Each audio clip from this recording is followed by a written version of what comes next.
You're watching Hellbent Holler live, part of the Hellbent Media Network. Grab a drink, settle in, and get ready for the show.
All right, we're going to do a mic check to start us out. Let us know that you can see us and you can hear us, and we will get started with the show.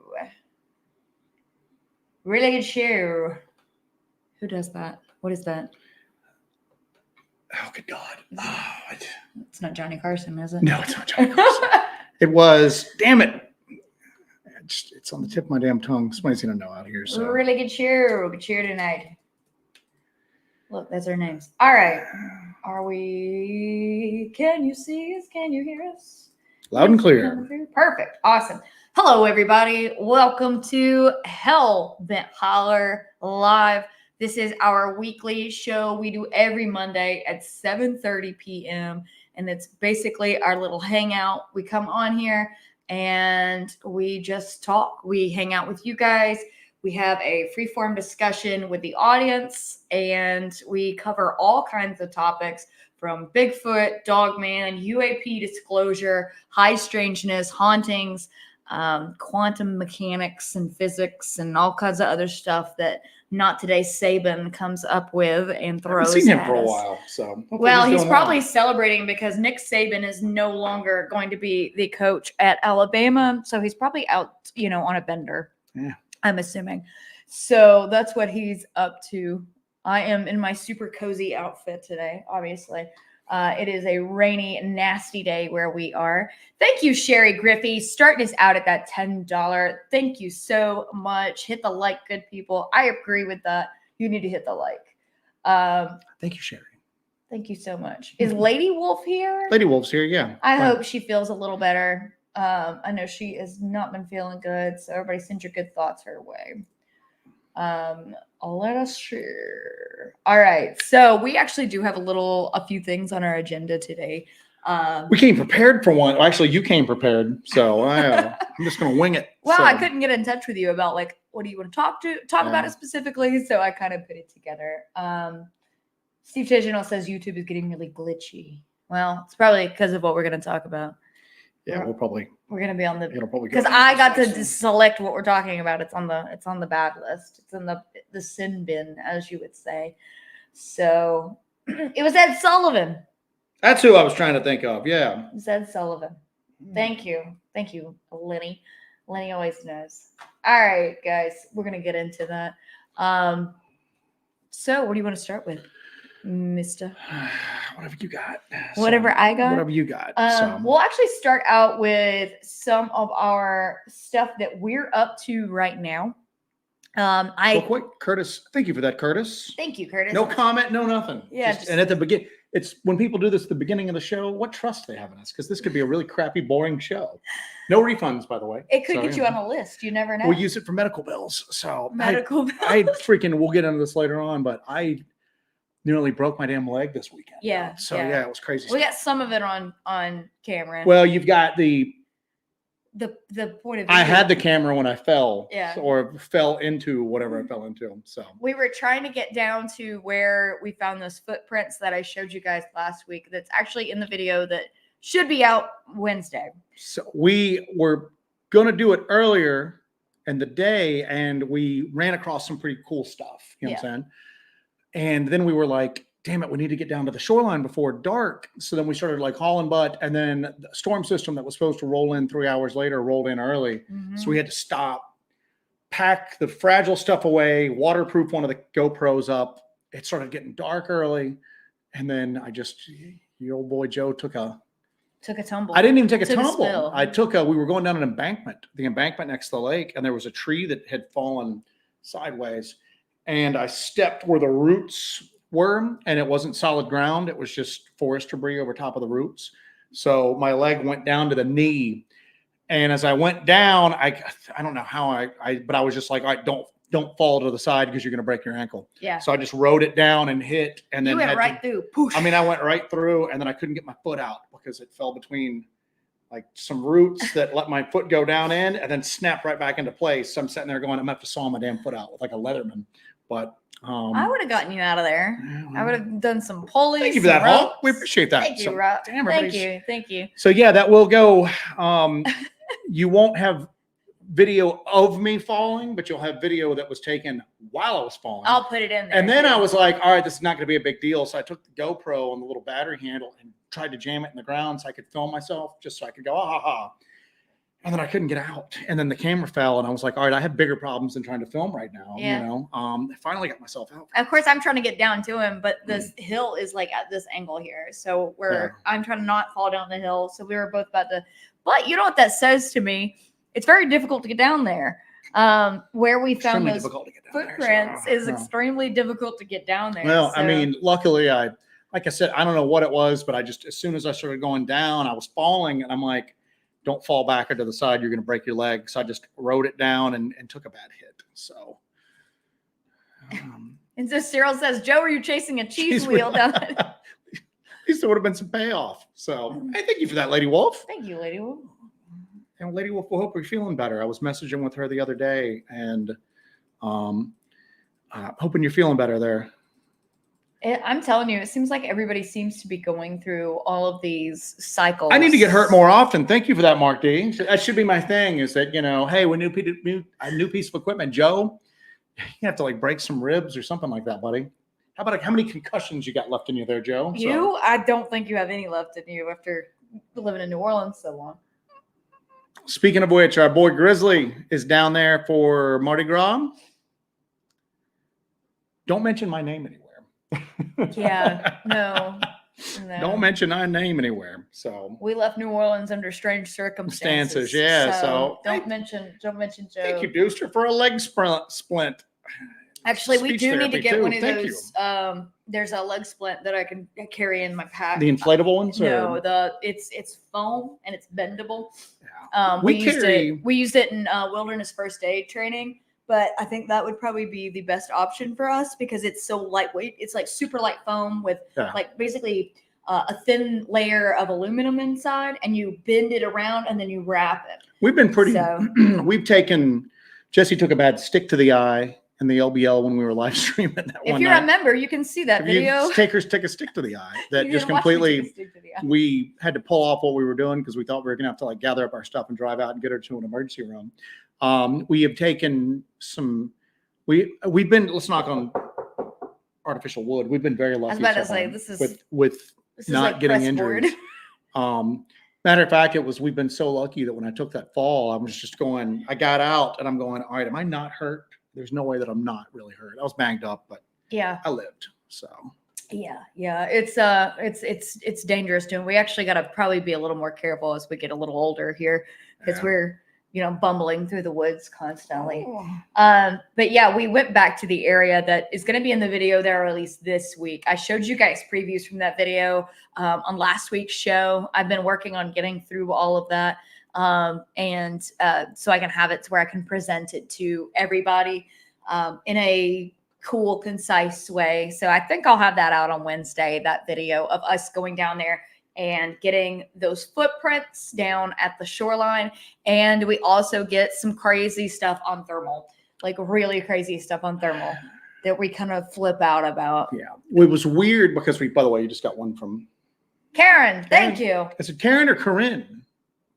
I don't know. Karen or Corinne? I always see it and I'm bad about seeing words and then thinking I know how to pronounce them in my mind. And then I just pronounce them and everybody just laughs at me. It's terrible. It's a pretty harsh existence I've got there. We did get some pretty crazy thermal out there this week. And it was wild because the storm rolled in on us early and it got really dark really quick. And a lot of our equipment is not rainproof. Some of it is. Like the daytime GoPros, we can kind of waterproof them a bit. Yeah. The nighttime stuff, you can't really do that with. So we had kind of taped up a GoPro so that it was going to be weather resistant. And we were just operating on that. But the mist got so thick that even the thermals weren't working. So we didn't have any night vision. We didn't have any thermal. It was really we're walking through unnerving with just our flashlights. Our flashlights aren't penetrating that far. And I was just like, we usually have such a wide range of vision, but we hear around us, we have equipment to hear, weird technology. We couldn't use any of it. So it just seems like when a fog or a mist like that rolls in and we are completely crippled. I mean, I felt like half blind walking through those woods. It was crazy. So I was just going, is this what it feels like for non-weird people to walk through these woods who just can't go bust out the thermal and see what's behind that tree there? Well, I mean, I had the thermal on, it didn't work. It's for safety classes, all following Joe. Yeah, I let a stick go. I didn't know Jesse was so close behind me, and the stick kind of whipped her across. Yeah, and didn't know when he's constantly screaming at me, "Get behind me! Stay behind me!" You've got to make these sacrifices. So I've got 2 eyes. I can do it. You look pretty good with an eye patch. I'm just saying. So yeah, I think that's what I'm going to go for next time. Yeah. Welcome everybody that just got in. Welcome to the show. Welcome. Yeah, we actually kind of have an agenda today. We were talking about, so we were kind of going over some of the footage that's going to be in this video that I'm releasing on Wednesday from the Grove. We keep hearing crazy stuff, and we just got a new mic for the main cam that we carry around during the day, the Sony. And we've actually been able to capture really good audio on that because it's a way better mic. It's shotgun mic. It's like a massive improvement from what we were using before, which was no mic on that Sony cam, right? Yeah, we were using the internal mic on it. So. Yeah. So it's been a massive improvement, and we've actually been able to we got those wood knocks using the shotgun mic. And then that phantom drumming, did we get that on the shotgun mic? No, we did not. But that would have been awesome on the shotgun mic. That would have been really good on the shotgun mic. That was before I think we got the shotgun mic after we launched the membership thing. So that is what we got with some of that. So we got that shotgun mic. It's been a huge improvement to our audio collection, but we were having some issues with it kind of rattling and making some noise. So we kind of tightened all that stuff down, but we got another shotgun mic that we have. What? Oh, I was just reading them. Thank you for that, Michael. No refunds, just the way I like it. Thank you for that. Yeah, the microphone keep in mind that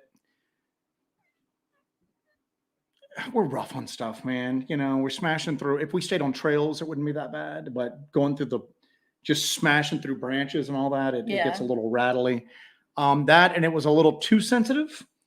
And in the fall and the winter, I mean, sometimes, like Jesse said, we got some great audio. We also missed some great audio. We missed a ton of great because stuff. all you would hear are these damn leaves crunching underneath us. Yeah. Which we get complaints on every single video that we do that. And I'm always just like, I want to sometime take some little rakes out with us. Let's rake a little path and then just film going down. And then you just go, we've been out here for days raking these paths so that we don't, unfortunately we have no time to investigate anything else odd. So we're just next time. Yeah, maybe next time.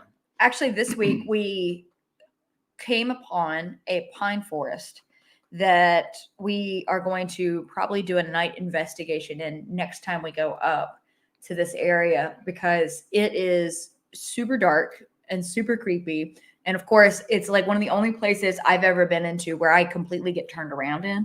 I had to keep pulling the GPS out and be like, okay, and get my bearings right, because this pine forest is so just confusing because everything kind of looks the same in every direction, and I get turned around in there. But it's a pine forest, no leaves, all needles. So I think we might explore that pine forest maybe this week at night. I think that would be an interesting place to really explore at night, especially after what we experienced during the day this week. So look who's in the chat. PBK. Well, hello. Let's jump ahead, shall we? So we're going to go ahead and jump ahead since Primitive Bear Knives is in the chat. Primitive Bear Knives is a fantastic knife designer and knife builder, maker. He's just phenomenal. He makes some really phenomenal knives, and I want you guys to go and check out his stuff. He was kind enough to actually send us, if you want to put a link to his website into the chat. He was kind enough to send us some custom Hellbent Holler knives. And I know we've not done a knife check in a while because we've had some douche canoe business we've been dealing with. But apparently the subpoena has not come through. So we're going to do a knife check today. Yes. So check these out. These are our knives. They're matching knives. They have orange and black handles, consecutive serial numbers. But these are so dope. Handmade knives. Oh, they're so awesome. With the most grippy, structured, sculpted gene tin I have ever seen. It is gorgeous. The sign of a good knife is a well-designed knife will feel like it was made for you regardless of the size of your hand sometimes. And Joe's hands are much larger than mine. I'm an extra large glove. She's probably an extra small. Yeah. And both of us just picked these up and they're the same knife basically. Yep. We both went, oh my God, that's the most comfortable knife I've ever held. And then, of course, a custom Kydex sheath. And this is like some of the thickest Kydex on a sheath that we own at this point. But these are insanely cool. You're going to see these on the chest rigs going forward. I mean, I literally have not stopped messing with these. Now, what's cool is he's doing some stuff with Palmetto State Armory too. Yes. PSA. He's doing some collabs with some companies. But his stuff is amazing. Joe, did you put the link in? Put it in there a couple times. I'm going to put it in the video description when we're done too. So yeah, but it's totally freaking cool. It's so awesome, man. We just literally thank you so much, man. Oh, shut my serial number off there to them. But it's so awesome. They're just so awesome. I'm a big knife fan, but I pulled this out and I was just like, oh my Lord, this is never leaving my side when we're out. It's just so amazing.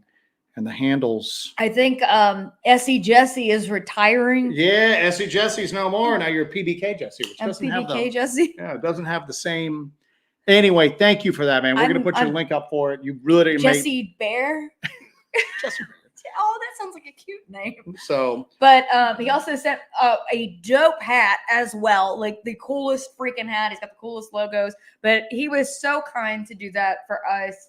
I'm absolutely humbled by the gesture. I think that is so cool. So I wanted to say thank you very much to Primitive Bear Knives. These are probably some of the most gorgeous, well thought out, well constructed knives I have ever held, and I have held hundreds and hundreds of knives. We like a knife or two. So awesome. Thank you, man. Now I got to buy one of his big Bowies when they come out. That's going to go on my chest rig for sure. So you're going to get to see it all the time in every video. So back to what I was saying, we were having some trouble with some audio collection. So we're experimenting with a new setup. We sent this out in the Discord, a picture of what we kind of came up with to hopefully experiment around with possibly being able to collect audio in a better way. Yeah. So I don't know if you guys noticed on a couple of my previous videos, I got a carbon fiber hiking pole that is extendable. So I've been using that, and I know everybody likes when I point at stuff with it. That's kind of my pointer stick. But I've been using that a lot out in the woods. It actually has a mount on top. Some people like to mount their thermals on top of it. I'm definitely not going to do that because I'm very rough on stuff as it is. But I am comfortable enough to mount a microphone on top. So this is kind of the solution that we've come up with for what we are going to try out, I believe, this week. Yes. And the purpose of this is, and I'm going to show it to you guys right now. You're going to show this, and I guarantee you, within a month, I'm going to see at least 2 or 3 other channels using a similar setup. So yeah. Because we're trendsetters, damn it. We're something. We're something. We're something. So, all right, let me throw this up here. Where that is? There we go. Pew. Okay, so this is what we've kind of come up with for right now. So we've got our Rode shotgun mic there on top. We've got it on a little mount there that is going to keep it from making too much noise as it gets jostled around because it is on a walking stick. And then we've got that connected into a Zoom H1N recorder, and that's mounted on the side of that hiking pole along with a battery backup. So this is kind of our little setup that we're going to experiment with now. And so whenever I hear a sound in the distance, we'll be able to maybe capture that a little better and a little quicker and a little cleaner. So the idea is going to be that we're going to still run an external microphone on the main camera that we use, but we're going to turn the gain down a little bit because, again, we've heard some stuff and then we listen to it afterwards and we just go, damn it, all you can hear is like leaves.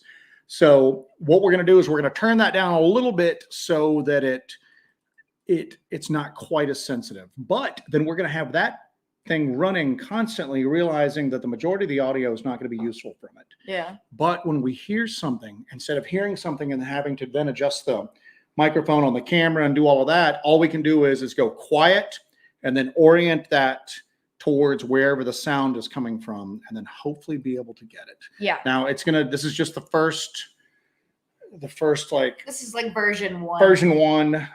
It's going to change for sure. I've already kind of sat around and gone, all right, we need to change this, and this. But the actual recorder was attached to a battery backup. So we'll be able to run it pretty much all day and night off of that. And again, the majority of the audio won't be usable. The majority of the audio, but it will constantly be set at that sensitive level. So if we just go silent, stay still, point at that direction, then we should have a really good chance of getting some of the stuff that we've heard. And also it cuts down on if we have our only recording, like our only sensitive microphone on top of the camera, and we're only running one camera at a time, which is generally what we've been trying to do is run one good quality camera so that my hands are free to do stuff.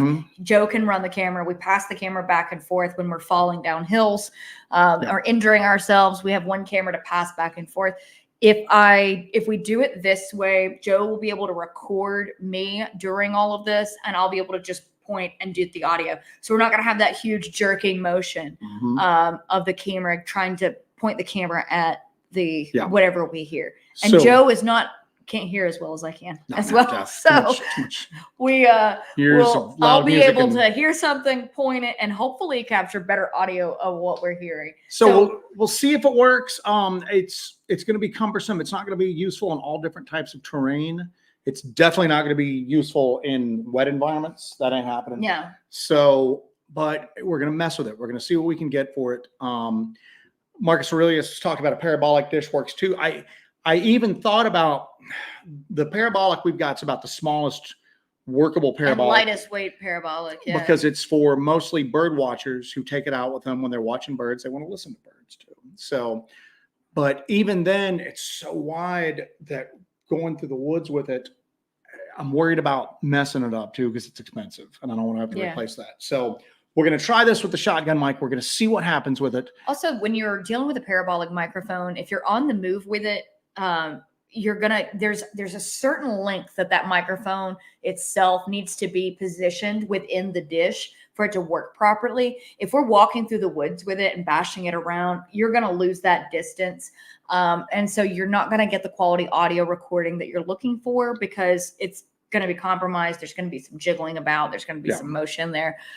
It's not a parabolic is just not conducive to running through the woods. We got that parabolic when we got it. We've hardly ever used that damn thing. We only use it when we set up stationary nowadays.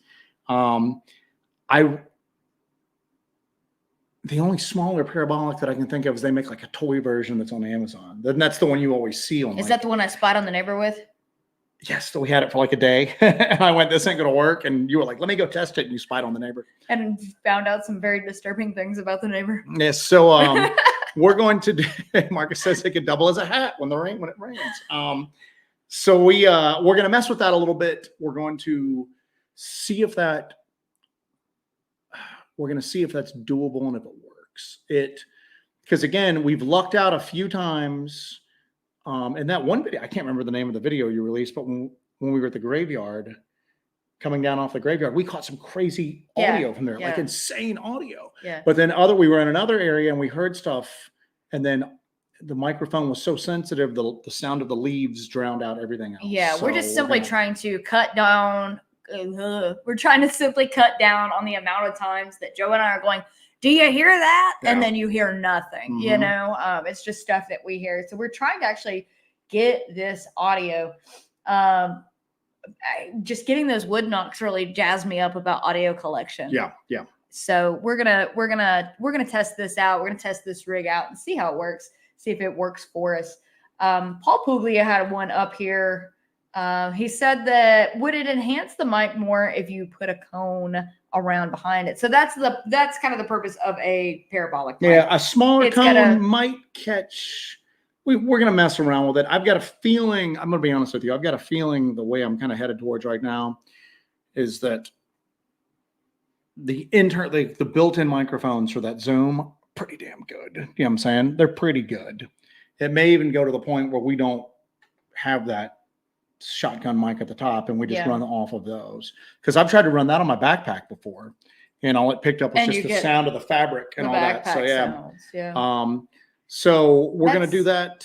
That's what's crazy about, what we do. And I know most of you know exactly what we do. We go into the woods, we carry all this stuff out there. We're trying to innovate as much as possible. We're constantly trying to innovate how we do this, how we collect data, how we collect audio, how we collect video. We're constantly trying to innovate this because we just keep running into you when you're actually out there and running the stuff through the paces and going into the woods. You find out, oh, these are the problems I never thought about. These are some things that I run across. It's like, oh, great. This is the problem. I got to kind of improve that. But that's the only way we're going to ever get to the point where we are consistently collecting real amazing audio of what's going on out there. Paul had asked if you thought about setting up stations or rally points as you go, maybe set a parabolic up early and leave it as you progress further to record that area alone. We do a variation of that with those drop recorders that we do. We will strategically drop those recorders around, mark them on the GPS, and we vary the approach on that. Sometimes I just leave them out in plain view. Sometimes I hide them, make sure the light is off. And we leave those running and then collect those like later that night, the next day, something like that, to see the parabolic. I'm going to be honest with you. I would be, even in a very remote area, I'd be nervous leaving that parabolic, and the parabolic and the recorder is a pretty good chunk of change. I mean, we'll probably eventually get to that point, but I would have to, you run the risk of breaking it and then not being able to replace it. So I would just be concerned about, I don't know. I would hate to show up back at my piece of equipment that we spent a lot of money on and it just be on the ground smashed. Or even if it just, because we've left stuff before and it's gotten like knocked over. We weren't sure whether it was, thank you for that, Catherine. Yeah. Thank you, Catherine. All right. Barry Hicks has a theory on the drumming. Let us know what your theory on the drumming is. I would love to hear that. That drumming was that was in the dark corner. That was in the upstate of South Carolina. It was in the dark corner that we got that. Where this polluted said you've really stepped up your game. The audio clips you release are incredible. Yeah, but then we've missed some audio too. It's just that. And then we've heard stuff and we were like, we got to listen to see if we got that when we got home. And then we got home, we didn't get it. So it's just constantly trying to fine tune your approach on this stuff. And we were talking to the Discord. I was just going, I'm going to be honest with you, even if that, I don't even know what we want to call it. Somebody just said it looked like a wizard staff. Because that's on a telescopic carbon fiber walking stick. So Jesse can walk with that.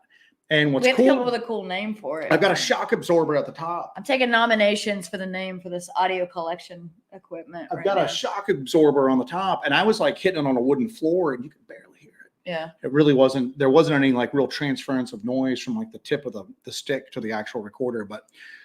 It's weird because we cobbled that together and I was just going, even if this doesn't work out, really happy with the way this project's going. Yeah. We're trying some stuff that I think it sounds pompous to say, but I'm gonna freaking say it. Joe, anyway. you could never be pompous. Well, Not pompous. A you. little pompous. Not But you. is that, I mean, as far as like just constantly evolving and pushing like the boundaries and all that, we don't have 1,000th of the budget or the resources that the Skinwalker Ranch guys do. No. But yet, I think in like creativity and thinking outside the box and just constantly, we're never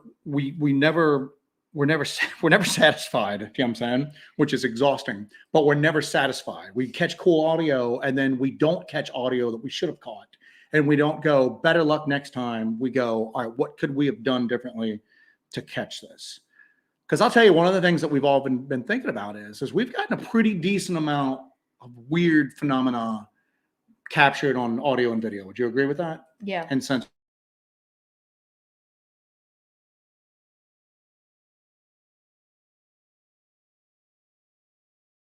Oh, did I just go out? Are we out? We're here. what did you do? I don't do anything.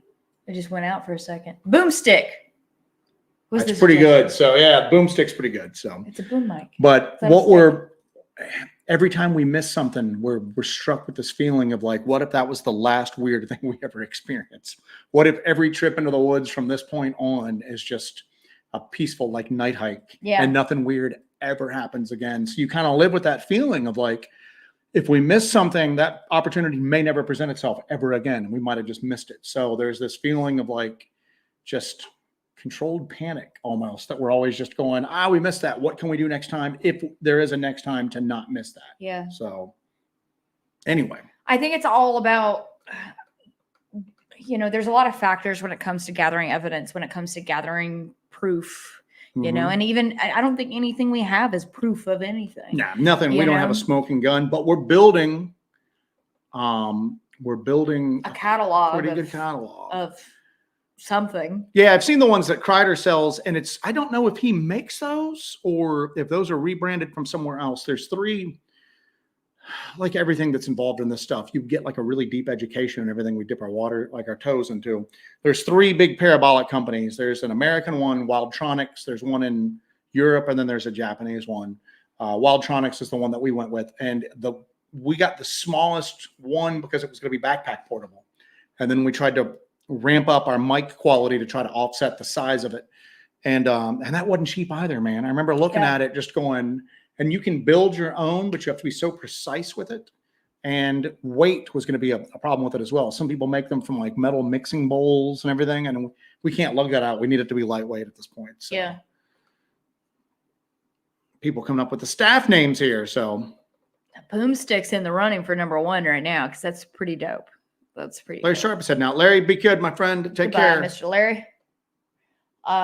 But yeah, I'm pretty excited about using this. I know that it's insanely frustrating that you watch a video and it's one of us just going, "Did you hear that?" And it's like, no, all we can hear is the leaves around you. So. Well, because we don't know what we catch on audio until we get home. And we get home and start reviewing all the video and see if we can get it. We put headphones on and I'm like, "Did I get it? Did I get it? Did I get it?" And so many times it's like, no, didn't get it. Barton just popped on, and Barton, if you're still on here, Barton and I had that conversation the other day because he said, I bit it when I was doing my live stream. Same thing happened to me Sunday, buddy. I went down hard, man. I literally fell into a little, what do you want to call it? A sinkhole or what? Not a sinkhole, but I took a step, and where I thought there was solid ground, it was loosed up between leaves. I went up to my knee and just busted my ass. It was like a network, like a webbing of roots with like leaves on top of it. And I thought it was solid ground. Went right through it. Oh, yeah. Right through it. Gary, I did not break all your mugs. We have them. We have them, and we actually transport with them. That's our Go coffees. I always have Go coffees. Anyway, I'm a coffee freak. Eyes in the Woods said he's behind. They're behind, but they want that knife. I'm going to keep spamming Primitive Bear knives here. Yeah, that's the link. Joe is putting the link up for Primitive Bear knives. He was so kind enough to send us each matching Primitive Bear Helmet Holler knives with our color scheme on them, and they are so freaking cool. That's gonna go on my chest rig. I think Joe's gonna have one on his have his on his chest. If I can rig, fit, too. I've been running a camera on my chest rig. I might have to. I'm going to probably attach that to the side of my pack. Mine's going on my chest rig. I can speak for myself. How about that? Kaiju Ninja. It was a Bigfoot booby trap. It was a tree that had fallen over on its side, and the roots were still connected, and they were longer than what I anticipated them being. And I thought it was solid ground. It was just leaves and a little bit of dirt, and I just went right through. And then when my foot went between the roots, try to get this on camera, they separated, let my foot go through, and then they snapped back into place. So I was going, all right, I'm gonna have to take my boot off, hopefully get my boot out. Anyway. Barton said, that's hilarious, bro. Remember, people aren't laughing at us, they're laughing with us, right? I was so worried that Joe was hurt. I'm like, let me take my backpack off. I'm coming to get you. I'm just like trying to barrel down that I took a step hill. And my foot just went, there was like a second of like resistance, and then it just shot down to my knee. And as it was going down, I had the presence of mind, because I was falling, is to just kind of ride it down and take the hit, because otherwise I think it would have broke my damn ankle. Yeah. And then I couldn't get my damn foot out. And part of that, I haven't even looked at that footage yet. I'm filming when I go down, and then I'm like, oh, this will just take a second. I'll film myself. And I stuck the camera on the ground to kind of film me. And then I realized that I couldn't get my foot out, and then the camera fell, and I was like, screw it. I got bigger problems. I could always do like an artist recreation, or I could do a reenactment, you know, and put a beard on and then fall into a hole, you know, that'd be fun. All right. So that's some of the new tech we're bringing out. We'll see how that works. You guys will see it in the field soon. And then we'll fine tune it. We'll see how it works. And I'm looking forward to using it. I think it's going to be good. We don't have a lot of like residual noise with moving around with it, but we'll see. We'll see how it works. Might be too. It's going to be bulky and cumbersome in some of the areas. The only thing that gets me too is that we're getting ready to get into cicada season, and it's going to be. The audio is going to be limited use. Okay. More sensitive audio is just going to be a hindrance more than anything else. Yeah. Sam Splint. Is that what you were talking about earlier? That's Sam what I'm Splint. okay. Okay. Sam Splint. Yeah. We used that in wilderness. When I took my certification for wilderness first aid, we used the Sam Splints. That was very, very handy. They're super lightweight. We need to order one. If you want to, I'll put that on my show notes. But yes, that's exactly what we need. Sam Splint. Exactly what we need. Kim Drescher says, Joe, that's my great grandmother would have said, did you waller your way out? No, I had to. I tried to pull my foot out, and it just kept getting wedged in tighter and tighter. And then I'm like, I'm going to have to take my boot off, pull my foot out. And then I'm like going, I don't know how much further down this goes. If I take my boot off, then my boot might drop out. I don't want to hike out with just one boot on. So I finally just dug with my hands down through there and was able to separate the roots enough to get my foot out. So hopefully it looks pretty cool on camera, since I had to suffer the indignation of it. Hopefully at least we got something out of it. So we'll see. We will see. I watched the camera. I was like, oh no, oh God. I should have just gone in there and saved the camera and just left me. You. Be back later. You know. So. It would have been like the never-ending story with Artax in the swamp, you know. I've never seen Never Ending Story. What's wrong with you?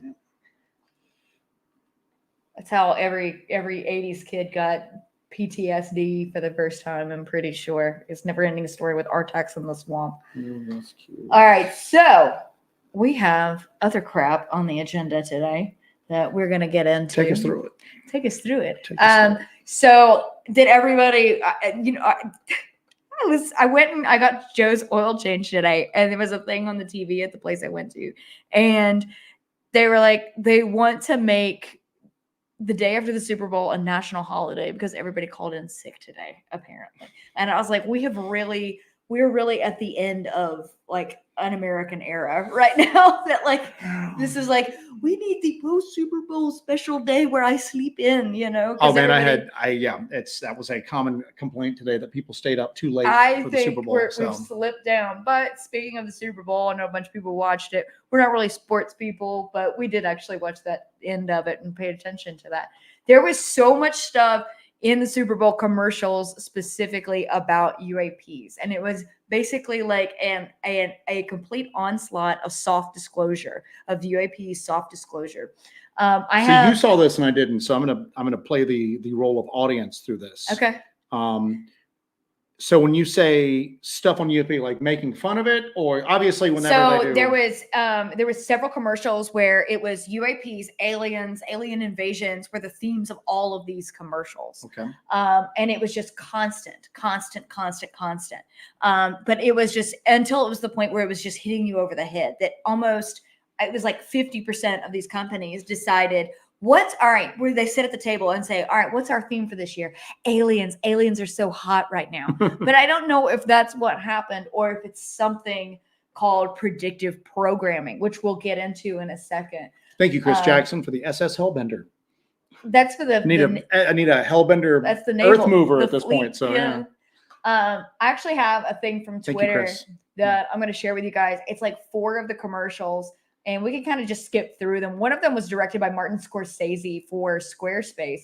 And in that commercial, I think in that... Wait, Martin Scorsese did a commercial for Squarespace? Yes, sir. We are in the end of the American era. We are just in the decline at this point. So yes. Pack it up, boys. But they actually use actual footage from the UAP disclosure hearing and everything. So it was absolutely... it was just shocking to see that this many companies actually did this. So I'm going to fling-a-ding this up, and we'll take a look at some of these. I won't show the whole commercial, so I don't know if I can legally do that. Can I legally do that? You're my lawyer. If somebody's, hey, you showed the commercial that we put out to make people more aware of our product.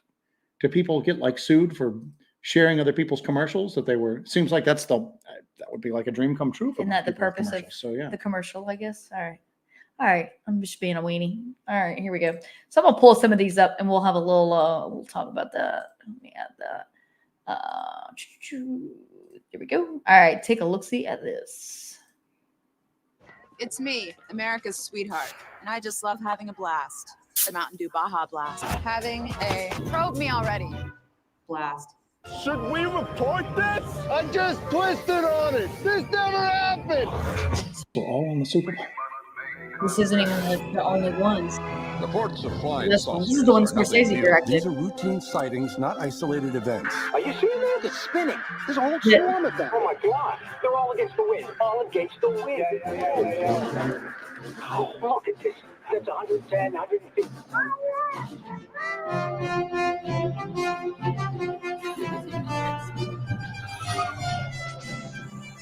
There was an historic hearing today on Capitol Hill and an unprecedented bipartisan push for UFO transparency. とにかくまず今日は浜からについてるクリエイティブでビューティフルなコラボレーションをし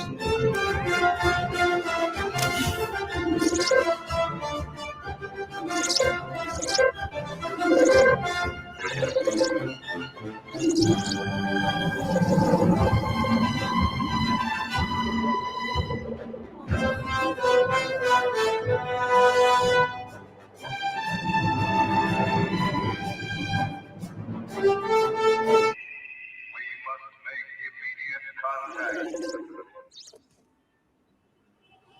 What the hell? Yeah. All right. Yeah. So that was all right. So $7 million for 30 seconds is like the Super Bowl going rate. Yeah, it's right? the going rate. $7 million for 30 seconds. $7 million for 30 seconds. Damn. Yeah. And so all of those were UFO. So all of those were, yes. And that wasn't the only ones. They had some others that had, did you remember the one that we saw while we were kind of like in passing? We saw the Western town with the AI robot things that were attacking everything and the androids attacking everybody. Yes. So you've got that as well. So you've got just this ongoing theme of humanity being attacked, abducted, taken over by robots, androids, or extraterrestrials. And this is just a common running theme through all of this. And what I'm talking about when I say predictive programming is something that people have talked about forever. Researcher Alan Watt describes predictive programming as It's a subtle form of psychological conditioning provided by the media to acquaint the public with planned societal changes to be implemented by our leaders. If and when these changes are put through, the public will already be familiarized with them and will accept them as natural progressions, thus lessening possible public resistance and commotion. So we talked about this before, that all of this that we're going through with this disclosure, that it's leaked out, it's just dribbled out a little bit at a time. This is something to condition society to accept this as something new, I mean, as something not so new. Marcus says the exact same thing. It's psychological conditioning, just like the 50 times they showed Taylor Swift in the game. Thank you for that, buddy. So do you think that it's not that the fact that UFOs are just a hot topic, but that it's at the forefront of a lot of people's minds? As you saw by the Scorsese commercial, that was exactly what would happen. You've seen all of these things that come out with the Grush hearings and everything. It barely made a blip with normal people. Normal people are so focused on their phones and what's going on in their own personal still got to pay lives rent, man. that So yep. they don't notice what's happening with UAP disclosure or what's happening in the world around Martin them. says Usher was standing on the image of a large flying disc. So what do you think? You think that this is predictive programming and it's basically to continue? All right, so let's think this through. Do they think that maybe I don't know, man, because I go back and forth on this. People keep going, you can't trust what the government is telling us. And I go, when you get right down to us, the government's still telling us there ain't nothing here. Yeah. It's people that used to be in the government who have now left it and are saying, no, there's something there. But the official narrative, and when you say, and what's weird is what's official? Because you've even got senators and Congress people going, we want answers. And I'm going, well, those dudes don't have answers. Who has the answers at this point? But so do you think that this is maybe the powers that be that actually have the answer? Are they doing this to kind of mock the topic so people don't take it seriously? Or could be, because everything here is humorous. Of course, it's a Super Bowl commercial, but it's to mock the topic. And then when you see it before you, it's, oh no, this is silly. This is not possible. Even though it's something you're already conditioned to not be shocked by because you've already seen it before you. Well, there's this other thing too that you keep hearing people talk about, and it's catastrophic disclosure. Yeah. And people have different definitions for it, but one of the definitions for catastrophic disclosure is a disclosure that's going to happen and cause a lot of upheaval, and it's going to happen whether the powers that be, whether they participated in it or not. That the truth is going to get out. It's going to cause that ontological shock you keep hearing about, where people's entire worldview are just shattered. Is this part of the process of getting out ahead of that, like of slow dripping it out in this way, making fun of it in a way to soften the blow for when this happens, because it's completely inevitable and out of their control? I don't know. I mean, at this point, I think there's so many players behind the scenes. There's misinformation and disinformation going on out there and I'd be willing to bet that there are people that are involved in the disclosure portion of the UAP movement that are well-known and well-liked. It wouldn't surprise me that when it all finally comes out, some of them weren't plants, basically. Yeah. And they were in there and doing mischief the whole time and trying to steer it in a particular direction. I don't know. That's odd that there's that many commercials for it and that high level. And that's just a sampling. Because if you look at, obviously the disclosure efforts are going on right now, but Way of the Sploot says devaluing the topic so there is no panic. That might be it. It might be.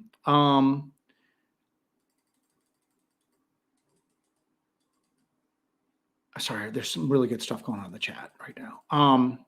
Throw it up there if you see it. There's some good discussion going on there. Here's where I'm at right now, is that with the UAP disclosure stuff, I think that the people that guard the secrets were kind of caught flat-footed that when that New York Times article came out, and then all of a sudden you had people like Lou Elizondo and Christopher Mellon and, they came out and joined people that have been around forever, like Hal Puthoff and Jacques Vallée, and they started to get some real traction. It wasn't laughed at like it used to be. There were legit people who really didn't have a previous interest in the topic who started to pay attention to it. Yeah. And I think that the gatekeepers of the secrets were caught off guard and weren't quite sure how to react because the usual weapons in their arsenal maybe weren't working anymore. Yes. Okay. Absolutely. And I think part of that's just because nobody trusts anything anymore at this point. And then I think they rallied and were able to get some control back over it.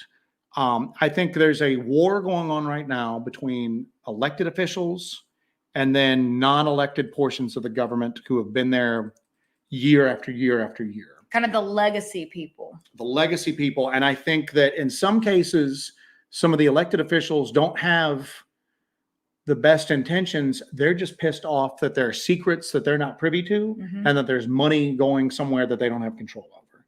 And then there's others like Tim Pritchett that are actually in it to try to find the truth. Okay. But I think that there's a war going on behind the scenes right now. And when you say you can't believe the government, yeah, you can't. Some of these people, though, that have left the government and have come forward to kind of like try to spread the truth, it's not been all. I know Lou Elizondo is very controversial. He's kind of stepped back from the public eye a lot just because he's so tired of like dealing with the negative aspects of the population with it. The attacks, the vilification. Oh, and of course. And anytime you get into any one of these topics or you get heavily invested in one of these topics or you try to expose something or do something with the topic, there's going to be that. That's something else, we can talk about a little bit later. But even in the Bigfoot world, the dogman world, and you see it every day. If you follow any kind of social media, when it comes to any of these researchers, there's always this behind the scenes or a very public attacks and backstabbing and just constant battles between people involved in the subject or people who seemingly want to derail the subject. Barton's got a good point. The Pentagon released a statement last year that UFOs were real and posed a threat to national security. If any disclosure, what you're dealing with right now is you're dealing with people that have had control of and benefited from the biggest secret in the world of all time. And they are struggling. And I think that, and they're not out of the fight yet. You know what I'm saying? They've wielded this power for a long time and they have the ability to make people disappear. They have the ability to make people die in single car accidents or 2 shots in the back of the head. 2 shots in the back of the head ruled suicide. But they're not going to go down without a fight. But at the same token, it feels to me that they are losing control of the narrative for this. And it seems to me that they are struggling to, I think the world is changing so quickly. When I say the world, like just everything, social media, just communication, this hyper connectivity that everybody has with one another. They're having a hard time keeping this quiet. Yeah, keeping control over the entire narrative at all. So let's take this one step further. I was talking to Kyle from Encrypted Connections earlier, and I said the exact same thing. There's been little hints peppered through some of this stuff about the weird crap on the ground, in addition to the weird stuff in the air and the weird stuff in the oceans. And I think that as the ball rolls downhill, it's going to gather mass and it's going to gather, speed. And other things are going to start to get disclosed because I think a lot of people are going to go, you've lied to us about UFOs, aliens, non-human intelligence, UAPs, whatever you want to call it. You've lied to us for damn near 100 years on this. What else have you lied to us about? What else have you lied to us about? And all those arguments that skeptics have used to kind of poo-poo UAPs, well, that's ridiculous. Why don't they land on the White House lawn? They may not understand what the White House lawn is. They may not care. There may not be enough there may not be enough commonality between us that the idea of having elected leaders in a central point who rule the rest of the nation, the idea of nations may not make any sense to them at all. You're anthropomorphizing the phenomena. They may not know what any you're of this definitely is. putting human structures and American structures for that. And then if ever there was a dialogue that created up and we were like, what did it take? Why did it take you guys so long to reveal yourselves? They could go, we've been revealing ourselves for 1,000 years. Didn't that guy tell you that we picked up and took up in the UFO that night? You know, well, everybody just thought he was crazy. Well, why would you think he was crazy? There was, you know, so I don't know. They'll hold up like a copy of passport to Mangonia and be just, like, excuse me, yeah, here's exactly. the manual. So, but I think that whether you're into UFOs or not, if you're into any weird topic, if you're into what people consider weird topics, Bigfoot, Dogman, all of that, this stuff matters, because this is showing you that one of the topics that mainstream society has just said is crazy talk is bubbling to the surface. It's bubbling to the surface. In like a real way. What's going to bubble up with it? You know what I'm saying? What's going to come follows? up? What secondary and tertiary like phenomena are people going to then go, well, wait, hold on. We've got these UFO documents. What is this about these hairy things on the ground here? Yeah. You know, well, and you know, we've had this discussion ad nauseum, and so have many other people, that a lot of these phenomena seem to be connected in some way or another. What if something to do with Sasquatch or Dogman comes tagging along with this UAP disclosure, you know, that it just follows along with it because it's connected in some kind of way, like a lot of people have hypothesized. Marcus has got a good point here. He goes, the UAP reality has already been disseminated to the public as being a real but unknown origin.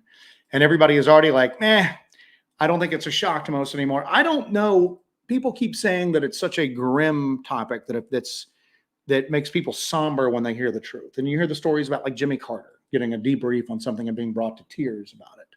I'm kind of with you on that, Marcus. I'm kind of thinking that people might have a momentary shock, and then when they realize they've still got to get up and go to work on Monday, it just kind of fades into the background. You also got to think about these people who are just... Thank you for that, by the way, Marcus. All these people who are so worn down by life right now, and they're just like, don't give an F about anything right now. Like with the storming of the Area 51 thing, it wasn't like, we're going to storm the gates of Area 51. It was, I'm going to clap them alien cheeks. Yeah, exactly. It became a joke. Like it's going to be fun for like a huge segment of the population. There's going to be people who are like, sweet, aliens, let's do this, you know? I mean, you're going to have a whole lot of people who are going to have a lot of fun with it too. Kentucky boy goes, so there are people that think the government's trying to cover it up, and the other half think they want us to believe aliens are here, because I don't think that the government's a monolithic entity. I think it's fractured, and it's more fractured than ever before. And there's factions going against one another. And let's keep in mind, even the people that are pushing for disclosure, they might not be doing it for the benefit of mankind or for the truth. They might be doing it just because they want to control that technology and they want to control those secrets themselves, and it benefits them personally. So Wade the Sploot says, in the military, we were told not to talk about high strangeness. If we did, we were sent for an evaluation. Everybody's fired up because you mentioned want to see lots of Bigfoot commercials next year. And then Lady Wolf is going, I want to know everything hidden under the Vatican. She wants some keys, boy. You know, we talked about a lot of this during our Dark Dive episode, the diabolical hypothesis. And I know that Moondog Davis was talking about how these aliens are demons. You know, you think about Passport to Mangonia and how on the cover of that, it's just it's a alien with these different faces. This is all the same phenomenon, just different faces of it. That up real quick, If you think about this predictive programming and relate it to, say, the occult side of things, if you say you're going to marry the alien UAP stuff to this occult stuff, that there's such a parallel between all of this. There's something very similar to the predictive programming in occult and secret societies. There's something called the revelation of the method, where people who are involved in these secret societies, involved in these underground rituals, occult rituals, they do the thing, but they show it to you. They put it in your face, and that's part of the ritual. And that's how you disseminate it, and it gains power. There's a lot of time with a lot of these Hollywood conspiracies, like the Maria Abramovic, who did the spirit cooking thing, that it's right in front of your face, but you deny it. But it's been put out there for you. That's also akin to predictive programming. You gonna put up the Passport to Mangonia? Yeah, because it's one of my favorite things, like, of all time. I thought it's awful big though. Let me see if I can try to do that. Little canted one is kind of nice. And you don't. It's kind of nice. Kind of nice. Open There we go. Damn it. Seriously. But you have to ask yourself, are you excited for all of this, or would you be more comfortable just back in the darkness? Well, I'm going to say this right now, and let me sidestep that question first and say this. There's always a lot of talk about Project Bluebeam, and I swear you almost said Bluebeam, and I can do this while you're talking. So yeah, if you can put that up. Yeah, I got it. But there's always talk about Project Bluebeam, and that they're going to use a fake alien invasion as a control mechanism to try to crack down, and that's like the final. Werner von Braun apparently told his assistant one time that they were going to use several different types of fake threats, basically to slowly get more and more control over mankind. And you can't discount that possibility. I don't think you can discount any possibility at this point. One of the things I look at, though, is there a chance that they could fake a... All right, let me think this. Let me see if I can talk this through logically. Is there a chance that they could commit a fake invasion, all right, in order to prep mankind for a real invasion that is coming? Because if they went, all right, guys, we're going to need to start using a huge portion of the gross domestic product, we're going to basically have to have several Manhattan Project style workings going on at the same time right now to prepare ourselves for something that's going to happen in 4 or 5 years here.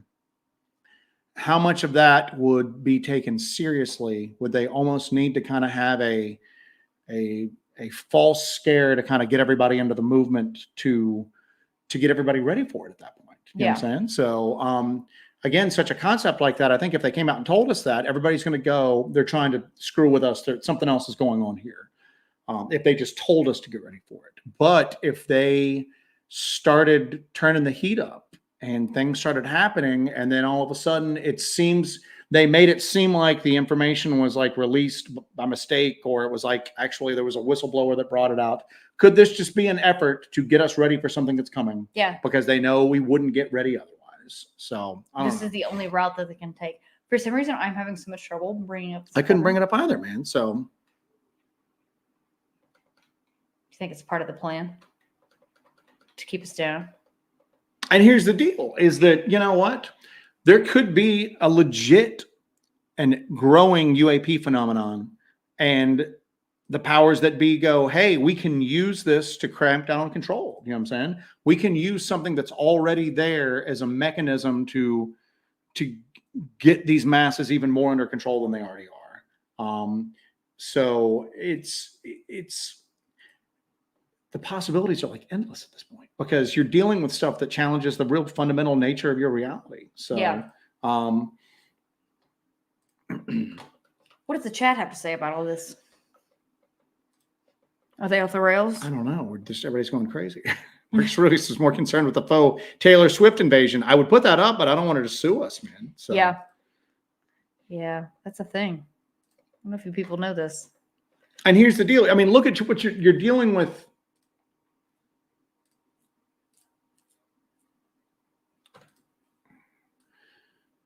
Suji says, fake invasion using our own crafts we back engineered to force a one world government and religion. And what if they were trying to get that one world government up because there was something bad coming, and they were going, we've got to be unified to do this. People have mentioned the Ronald Reagan speech that he gave at the UN talking about what if only there was an external threat from off our planet, I'm butchering the quote right now, but that would bring us all together. And that's what we would need to bring us together. Well, maybe we've got to come together to face that threat. But the only problem is that nobody trusts anybody in authority right now. You know what I'm saying? And that ain't our fault. You know what I'm saying? That's the powers that be fault, that they have fostered such a level of distrust that now I think they're damned if they do, they're damned if they don't. I don't know if there is a way to make the population trust government at this point. No, probably not. Even if, I'm telling you right now, even if some Independence Day type stuff happened and you got like 5 mile wide ships blowing up like Manhattan, I don't think people would still go this is the government trying to, do this at this point. I don't think there's such a fostering of like distrust right now. And here's something else that's interesting. In uncertain situations, the paranormal, and let's just use the term paranormal, has As like a generic term. as a generic term for all manners of weirdness. In uncertain situations where you have that uncertainty and confusion, the paranormal thrives. Mm-hmm. The trickster Feeds off of that energy and that is uncertainty. strengthened by it. Mhm. Okay. Some of the most well-documented hauntings in history have also had hoaxes that went along side by side, hoaxed activity that went along side by side with real legitimate paranormal activity. Yeah. And it was almost like the paranormal activity was fostering this sense of confusion. You don't know what's real. And So when that you can't nail it down at any when point you in don't time. have a grip on what's real, the unreal is strengthened at that point. Yeah. Things that are beyond our reality are strengthened at that point. So when you get down to it, the mismanagement of the powers that be might have caused this phenomenon to be more pervasive because it has that uncertainty. Nobody knows what's real. Their attempt to squash it or get a handle on it We're has in a- actually backfired on We're it. in a liminal environment right now. Nobody knows what's real. Nobody knows what's up or down. Everything's twisted and turned, and that mental confusion, that mental uncertainty might be strengthening everything that's going on at this point. So I got the cover to Passport to Bangonia here. I'm going to show it to you guys so you can check that out. That's a Jacques Vallée's book. That is Passport to Magonia. Magonia was a country that used to exist in the clouds, people thought. And Europeans would see sky ships that looked like regular waterborne ships, but just a little bit more advanced. And they said that they would come from Magonia. That was a land among the clouds. And guess what? These ships would sometimes land. They'd sometimes take people. Okay. There were other weird phenomena that were associated with these sky ships. So Jacques Vallée in Passport to Magonia starts talking about, hey, some of this modern UFO stuff has been going on for thousands of years here. It has parallels in stories like Magonia and the sky ships and, fairy folklore, the fae and all of that. And what you see there is one singular creature that has a devil, what's supposed to be an alien, and then a fae, like a fairy, face there. And it's just one thing that has been masquerading as different things throughout our history, or being described as different things throughout our history. So I thought that was very apt for everything that we kind of talked about, that everything is one and the same. Everything seems to be, is it though? I go back, I struggle with that because you and I take this outlook that a lot of times it's one singular, like the whole John Keel thing, the super spectrum. It's one thing manifesting itself in different ways. yeah, Maybe it's not. Maybe the world is like just a litany of phenomena. just a litany of weird, sometimes related, sometimes unrelated. I think that's completely healthy to kind of go back and forth Yeah. on what you think it could be. Yeah. I don't think it's for us to have no real evidence of what this could be or what this phenomenon actually is. You can't really nail down what it is and say definitively what it is. I hate my least favorite thing that you hear toted about all the time is don't use one mystery to explain another mystery. And I'm like, why the hell not? Maybe another mystery is the friggin' answer to it. You know what I'm saying? We're dealing with a mystery. You're dealing with something that's unknown. You've already admitted that the unknown exists. Why limit yourself by saying only that unknown exists? There might be physical relic hominids with a breeding population that just have weird abilities running around the Pacific Northwest. Mm-hmm. There might be other creatures that are physically similar, but completely unrelated, that are somehow interdimensional and come in and out of our reality. There are probably black ops, like black technology, U.S. government experimental craft that are being seen. There are probably retro-engineered UFO technology that we are in control of. And then there's probably the legit like alien craft. And there may be more than one type of those. You know what I'm saying? It's like a potpourri of It's events. like Lord of the friggin' Rings, man. You got all these like species running around. You've got all this stuff happening. So, and it may be, some of it might be related and others might not have any relation to it whatsoever. Yeah.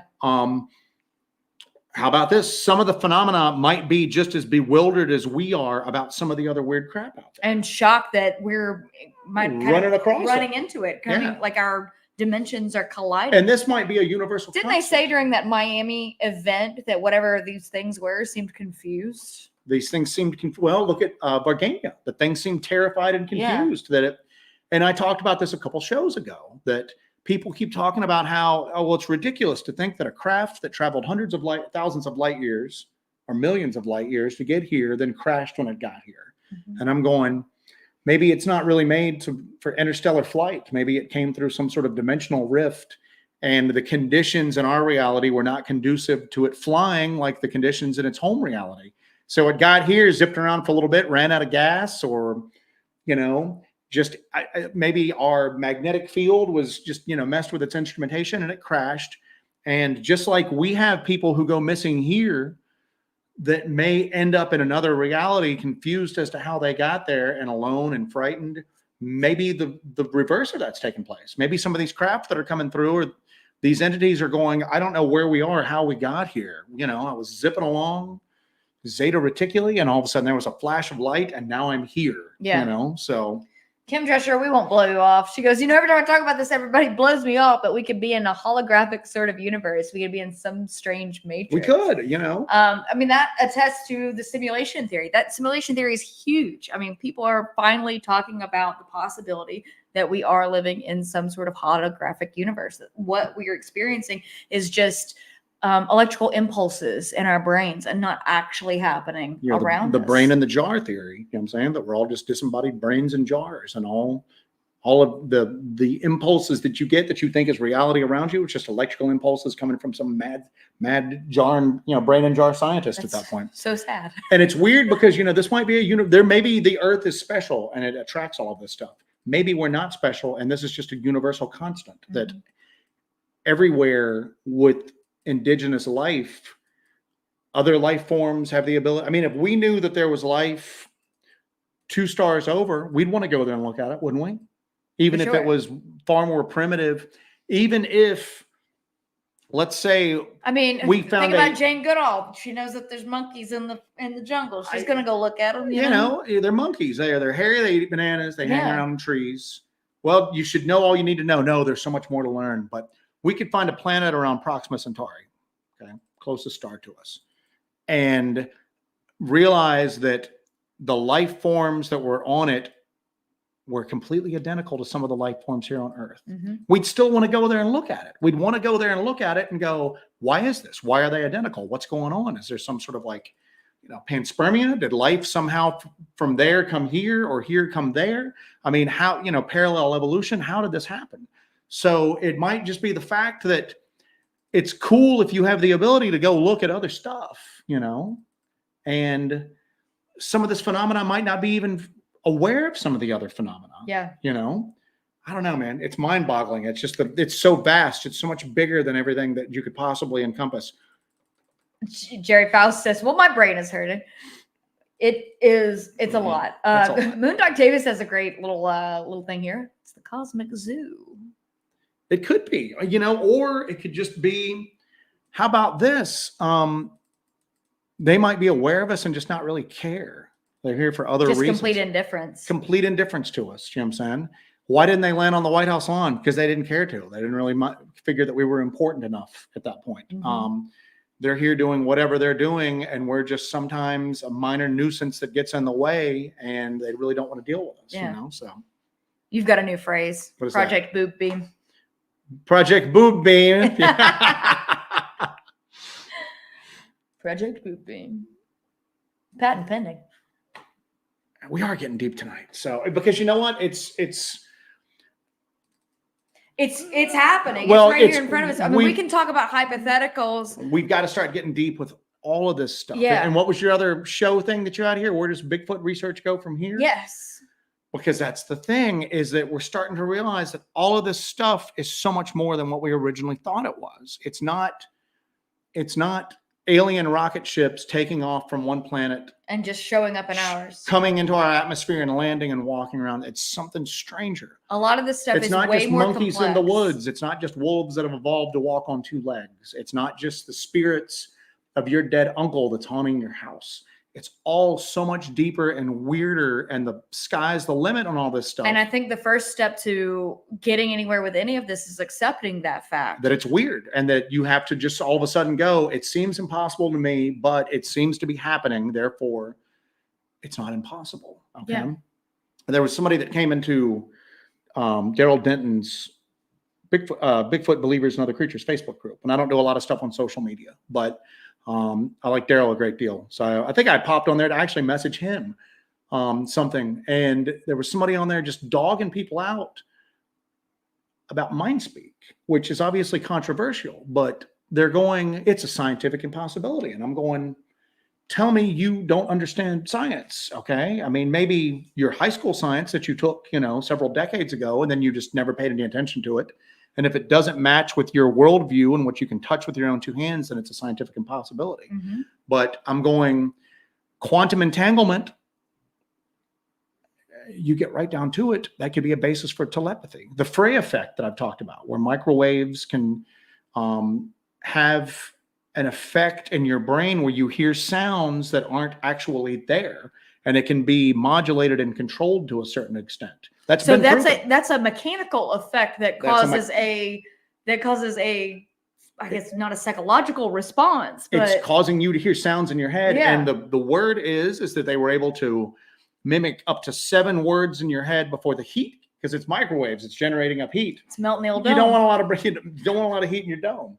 So, but again, that's where they stopped the public experiments with. Who knows what's going on? But I'm just going, being able to beam 7 words into somebody's head, it's a pretty freaking big deal. Yes. And it's kind of the telepathy. And isn't it? say we're only so far on that level of technology. Who's to say that some other life form, some other being, some other thing is not way further along on that? Then that's just commonplace. And I Googled this afterwards, because they can literally now, and I should have had this article prepared, they can hook you up to some of these like burgeoning AIs, and they can monitor your brainwave activity and learn it after a while. And now they can, with something, it's like an 83% accuracy rate, tell you what you're thinking about. Mm-hmm. And I'm going, you're now telling me again that mind speak or telepathy is scientifically impossible, because quite honestly, it sounds impossible, like heavier than air flight was impossible the day before the Wright brothers took off, It's just, we've got to stop looking at this just going, it's, and I know it's scary for a lot of people because it's difficult. I mean, look, tonight, man, we're all over the damn place with this, a lot of this is so vast that we may have trouble coming to grips with it. But the other option is just stick our heads in the sand and ignore it. And just keep going through the same motions. And I feel like, the Bigfoot topic and the Bigfoot community, the whole thing, the subject is so stale because of this caged thinking and this caged approach to how you're trying to investigate this phenomenon. I think the idea of mind speak is odd to me, and because there's no way to really verify it, it's difficult to accept. But then you have so many people repeating the same thing over and over and over again. That's data, whether you want it to be or not. That's data. Okay. And I think we disregard it to our own peril at this point. Yeah. And but what's happening with this as well is that there are so many people are afraid just to go, I don't know, man, it's really weird. Let's be open to a lot of stuff, and maybe we'll muddle our way through and find some answers. Yeah. Okay? That's terrifying for a lot of people. But because they invest a lot of their ego into being right about something that they don't know jack shit think about. of some of the people that are most invested in these topics and most invested into looking at this stuff.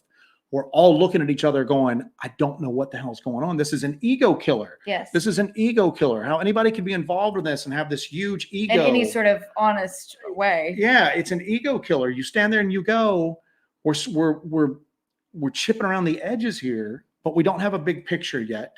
Every time we think we got a handle on what's going on, something else gets thrown our way.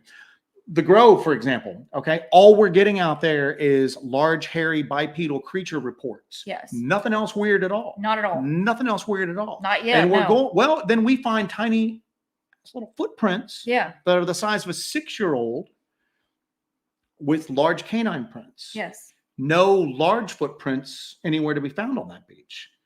And it's weird because I had just earlier that evening went, wow, man, if there's been one place we've been into that I feel that it's just like a Sasquatch type area. And we were it's so happy this. about that. And we were so happy about it because that's why we originally got into this. Yeah. And then we find that, and I'm going, again, you could say juvenile Sasquatch. Again, I always go back to this. Where are the freaking adults, you know? What's up with these big canine prints?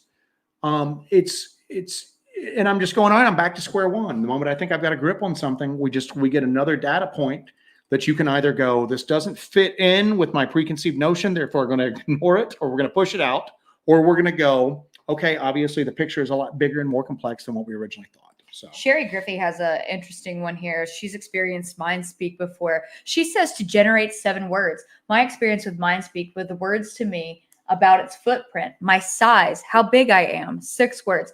What I find interesting about you... Stop real quick and I'll let you go back with that. That is something we need to start taking into effect is when people get MindSpeak, what's the duration of it? Okay? Duration of MindSpeak. Also, look at the order of these words. Look at the strange, disjointed structure of this.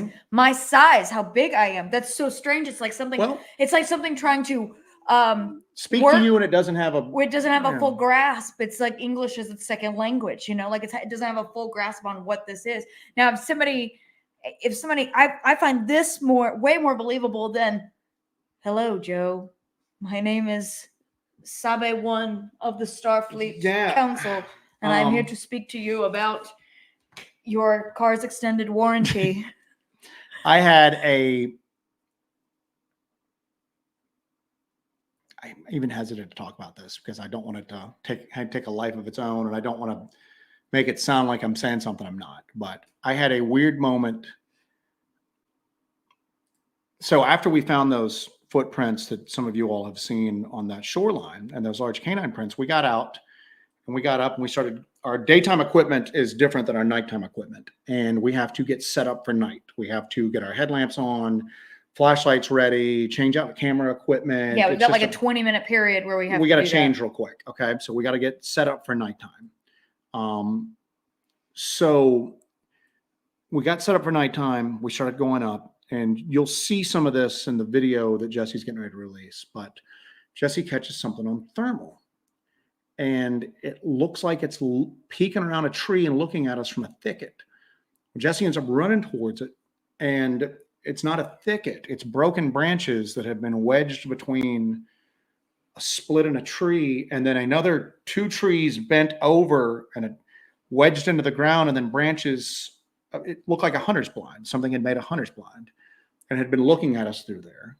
So we go up, we run up there, we can't see anything. And Jesse's like super excited. Oh my God, look at this. Let's take some photos of it. You know, we're leaving out and she's still riding that high. And I'm going, whoa, we need to be careful.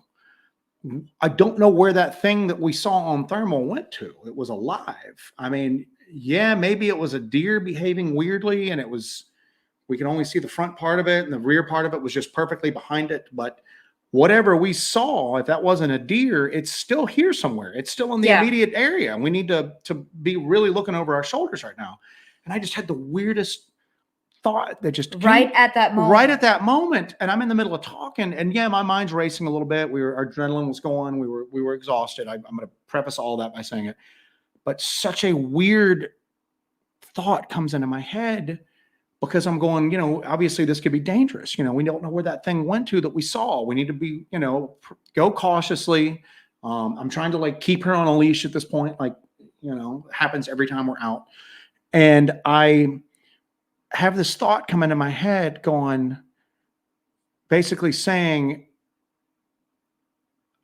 oh, we're not going to kill you. We're having too much fun effing with you. And it wasn't even said in like when I can't say said, I don't want to build a narrative here. It didn't come across like something going, oh, we're having so much fun with you. It was almost like a kid pulling wings off a fly, you know? Oh, you're not going to get hurt. And I can't remember the exact words for it. I know I said it right after it happened, so we have it on video, but I had this thought of like, no, it's not going to hurt you. It's having too much fun messing with you right now. And what's weird is I was kind of weirded out by it. I told Jesse, I just had the weirdest thought come into my head. And it wasn't even really pleasant You didn't even want to tell me. It wasn't. You're kind of like struggling to talk to me about it. It wasn't friendly, but at the same token, my fear level went down a great deal because if that was my own thought, almost like the prisoner is less afraid of his jailer once he agrees to not beat him anymore. Something like that. But it's just like, know? I just walked away from that going, okay, we're not going to die out here. Some weird stuff might happen, but I think we're okay as far as that goes. But it was just such a weird thought. And it might've been my own thought. You know what I'm saying? It might've been my own brain trying to calm me down. But it was just so weird, and it was just such a random weird. But you don't think in those terms. I don't think in those terms, and I also like that's not your personality to think that like your personality. If you thought in those terms of something is just effing with you, and it's not like, oh, I could hurt you, but I'm just effing with you. I'm not going to do that. We're not going to hurt you. You would get angry. Like if you came up with that idea yourself, you'd be like, you know what? I don't want to feel that way. I'm not going to think that way. I'm going to beat this thing. You know what I'm saying? Like my thoughts were going fairly quickly at that point because I was trying to watch in all directions, and it's hard to describe, but the thoughts had a different tempo and a different meter. They were more measured than my own thoughts at that point. Yeah. And I can't say it was my own thoughts because I don't think in terms like that. I don't think I'm really open to stuff like that. And if you ask me what it was, I'm pretty sure I just thought that myself. But guess what? I ain't positive I thought that myself. Kim Drescher says it could have been your own thought, but it could have been, oh my God, we're scaring this poor bastards to death. Let's give him a break. I will say this, that if it wasn't my own thought, it was not, I didn't get a feeling of like friendliness. I got a feeling of like a cat plays with a mouse, you know what I'm saying? And that's not friendly. That's not friendly at all. It's not friendly at all. But they're having fun with it though, aren't they? And they're not going to kill it, right? I mean, and you see why I was even hesitant to even talk about it. Because you stopped yourself just then before you even finished your sentence. It's because it's so weird, but it was a weird thought that I had. And I don't know, it's out of character for me. And it more than likely was my own brain acting weird. But I can't say that 100%. And it was just something out of the ordinary for it. And it made me come home, and I've been thinking a lot about mind speak lately. Barry Hicks says on the same subject, Barry Hicks asks, is mind speak the same as mind picture? I think they sound very similar, like the projection of an image into your mind. I think you and I both have experienced that in the woods from time to time, that it seems like there's some sort of image projected into your mind. But at the same token, the human mind, especially when you're in stressful situations, and you're tired and your adrenaline's going and everything like that. It's hard to trust what you're doing and what's happening. But I could see where somebody who just didn't doubt everything like I do would go, hey, that was mindset. And I don't know. It was just weird enough that it's like, I've thought about it like pretty much constantly since that's happened. And I've just mulled it over going, that was just such a weird, and just the insinuation that it gave, oh, we're not going to hurt you, we're not going to kill you, we're having too much fun effing with you, and it was just so weird that I don't know, man. I don't know. It's these little things keep happening like that are so odd that start making me doubt so much of this stuff that I previously thought that I knew. So Kim Drescher says, some people try to negate this, but our brains are not generators of consciousness. They're receivers of consciousness. When you take hallucinogens, your brain activity goes down, but then you hallucinate. Yeah. You would think that your brain activity would go up, and the increased brain activity would account for all these hallucinations. Now, your brain's a filter to filter all this stuff out. That's some of the greatest minds in the world right now. There's a guy named Donald Hoffman, and that says that basically that your brain is evolved to filter out a lot of stuff, so you can focus just on the stuff you need to survive, to procreate, and have the next generation come on, so your species lives on. So, Indy Southpaw, this is disturbing. But what happens when they're not having fun anymore? And again, it's so weird because I don't know, and I'll never know. I'll never ever know. Your mind does start hallucinating, but at the same token, I've been in much more stressful situations than that. This was just me being alert, and it wasn't even a hallucination. It was one errant little strange out of place thought that hit my head, and then it was gone. And I don't know. It's weird. It's just, and I didn't see anything weird. I didn't hear anything weird after that. I just don't, it was just an out of the play. It was just an out of place thought. Hope Wolf asks, why do you think some Bigfoot are more aggressive than others? I don't think anything is a monolith of thought. I mean, maybe it is, but I just, even like with, people, why are some people more aggressive than others? I don't know. I don't know. And it seems like that there's regional differences. It seems like in Texas, the Southeast, there's a little more of an aggression factor than, say, the Pacific Northwest. When down here, they're definitely aggressive. All the when reports people we are get from describing here are what is under the umbrella of Sasquatch, but we could be looking at multiple species under the same umbrella. Creatures, monsters, and things. And you know what? They talk about this at Skinwalker Ranch, that you're a co-author of what you experience out there. So maybe going into it, maybe your intention plays into it to a certain extent. That informs what you experience. Maybe there are multiple entities out there. Are we frozen? No, we're still going. I think it's just my computer. Okay. There are multiple. Maybe there's multiple entities out there. Some of them are indifferent to us. Some of them kind of like us, and then there's some of them that just hate our guts. Yeah. Wow. You want to wrap it up in a minute? We're wrapping it up here in a minute. Yeah. Thank you guys. I think that was pretty fun. We went badass. off the damn deep end here. So Kim Drescher, one word, ayahuasca. I'm so scared to do something like that. I gotta tell you. I might go and never come back is the problem. You'd go like native, like real quick. They'd be seeing you running around the jungle and like and they're like, we didn't even give it to you yet. But don't need it, thanks guys. So I'm actually gonna do a sensory deprivation float sometime soon. So I think that's as close as I'm going to get. You ever seen that movie Altered States? No. I need to see that movie Altered States. Before I do the float or after? He starts doing like sensory deprivation tanks with like weird like mushrooms and stuff like that. And he literally just like devolves in there, man. It's crazy. So last time I did mushrooms was Mardi Gras. So a long time ago. Many gras Mark ago. Webster. Thank you for supporting the channel, Mark. We really appreciate it. We Thank appreciate you, Mark everybody who's taken an opportunity to and has the ability to and the desire to support this project. Yeah. And that's why we're sharing stuff like the new recording setup that we're trying to do. I think we're moving on to some cool stuff. Yeah. I think we're coming up with some cool stuff. Next chapter is going to be awesome. Thank you for that, Mark. What do you think about Atlantis? I think that there's something there. And I think that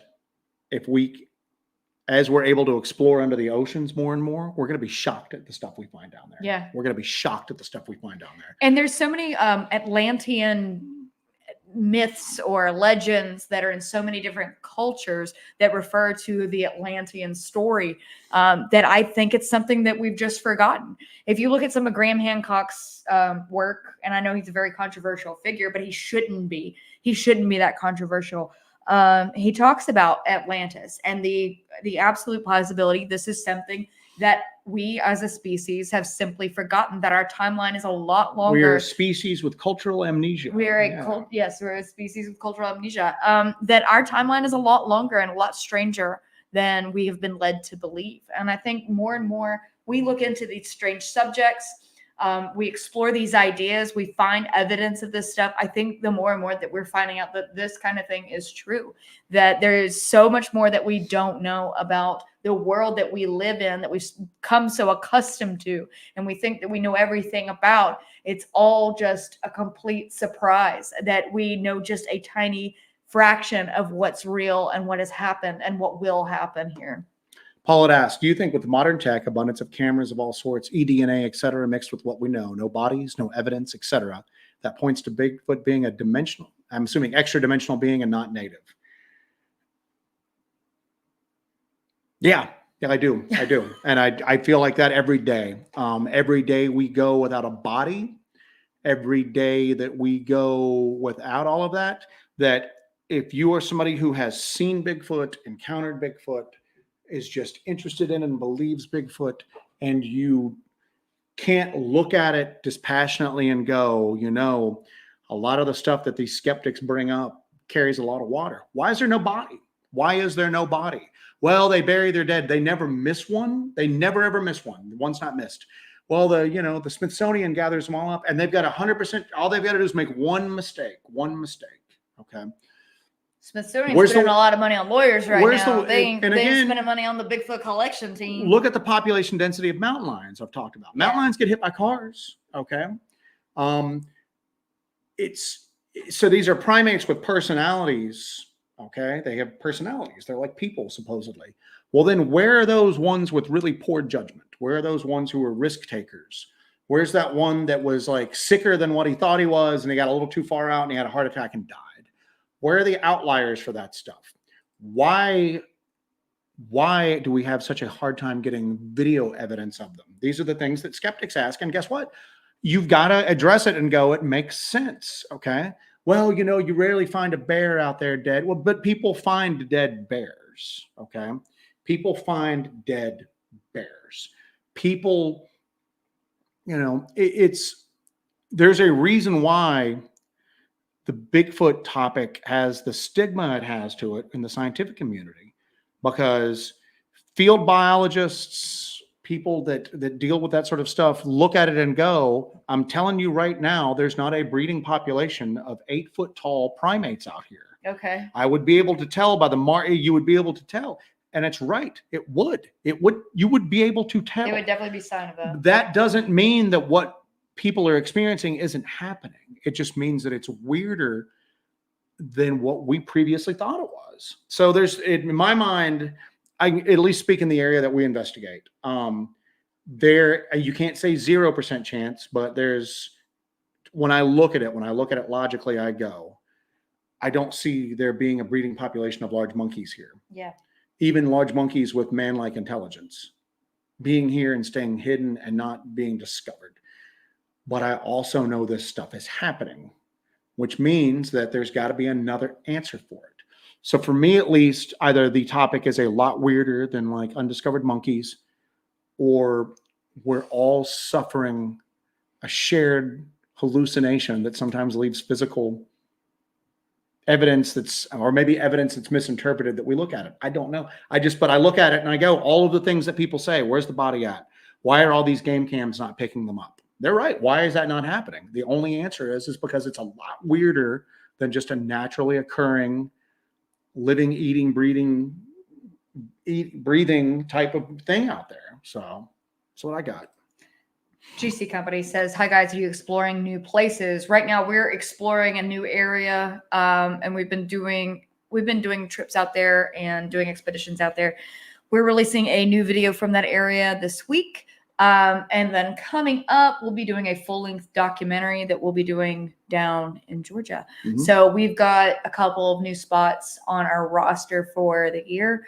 And I think we've got some old spots on our roster for the year, but we're always looking for new areas to explore in the Southern Appalachian region. So Suji says, Bigfoot bury their dead. And guess what? That might be the case, but here's the deal. If they're running such a success rate, then you might be dealing with a population of something that has abilities to such a degree. If you get into this, I would accept that if it's this case, that there's some sort of adjacent psychic phenomenon going on there, that they are somehow all psychically linked, so that if one passes away, they know that Gary just passed away 2 hills over and we got to go over there and get that body. So if you take it into that, that's when it starts, quite honestly, gets even weirder than something that's interdimensional. Maybe they're creatures that have the ability to stay hidden to such a degree, and they're so interlinked that they're able to have 100% success rate in sweeping all that stuff. That's almost a hive mind mentality more than like individual primates. So I don't know, man. It's just weird, but I think that approaching it like you're Jane Goodall ain't going to work, because we're not dealing with mountain gorillas here. So Cowboy 4572, thank you for being a member of the channel. Cowboy. What is your take on Billy Carson and his theories? I have to claim ignorance here. I don't know who Billy Carson is. I'm gonna be honest with you. I don't know who Billy Carson is either. So I'm sorry to not answer your question. I don't have a theory on his theories. Wait, hold on. That's forbidden knowledge guy. I am not that familiar with him, but I heard of him.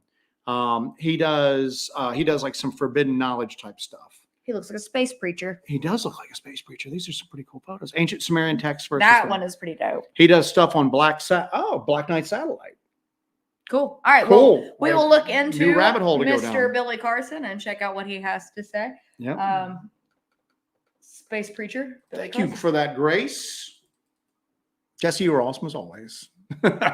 So thank you, Grace. We appreciate that. So See, Joe, I got fans.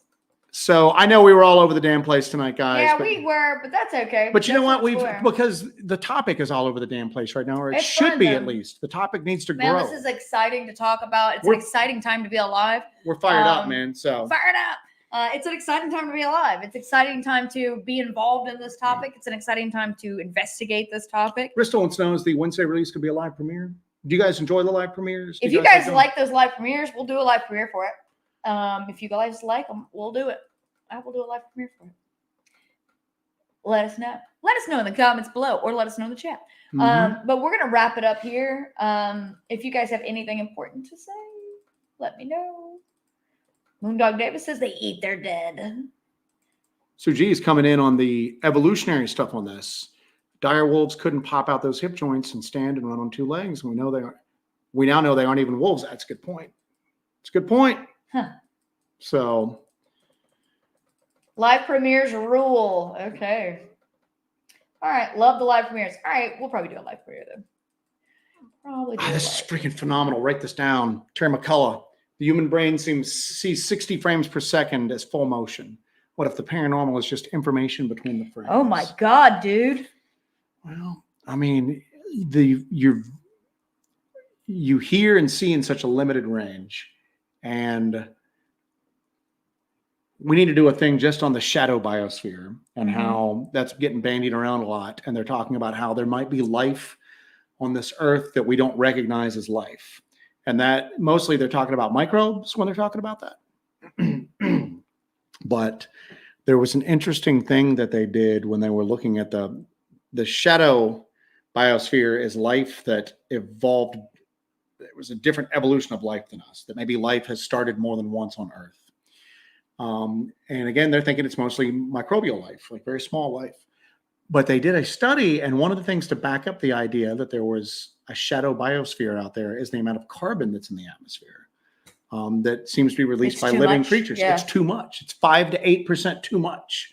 And they're going, there must be other life forms out there. And I'm going, maybe there's some real big life forms out there that we just can't see or detect unless we're using some of the stuff the military is coming up with right now, some of that sensor technology. Yeah. Maybe there are things like the jellyfish UAP or the chandelier UAP that are flying around out there. All of a sudden, that idea of like atmospheric beasts doesn't seem so crazy. So Thank you guys for joining us for another exciting Hellbent Holler live here on this wonderful Monday. my brain hurts. I'm going to bed. So yeah. My brain hurts. Make sure you guys join us for that live premiere. Since the people have spoken, we'll do a live premiere on Wednesday for our latest release. It's our latest foray into the Grove. We have the discovery of those weeny teeny little footprints. Weenie teeny. Down on the shoreline. And also you get to see the footage from my thermal that I got of whatever it was peeking behind that freaking tree in that blind. So it's a very weird little thing. There's some cool evidence in there. We're going to keep going out there. We're going to keep investigating that area, but we just want to share our findings with you that we've been getting. So Project Boob Beam, that's a new one. I love Boob it. beam. We're thinking about getting some, like, because people always ask for like t-shirts and stuff like that. And we're thinking about doing some t-shirts. We need to do a Project Boob Beam t-shirt now. Do you know what I'm saying? Sexy Space Girls. Sexy Space Girls. So Yeah. Thank you guys so much for joining us. I'm going to take it out here. And I hope you guys have a great week. We'll see you Wednesday at 7:30, 7:30, something like that. We'll see you about 7:30. You'll see the event pop up on your screen there, but you'll see us 7:30 for the live premiere of our latest expedition into the Grove. Until then, you guys have a great week. Take care of yourselves. Take care of each other. And don't let the dog man bite. Does that sound good? Sounds good to me. Sounds So, wonderful. all right. Y'all have a great day. Thanks, Bye. guys.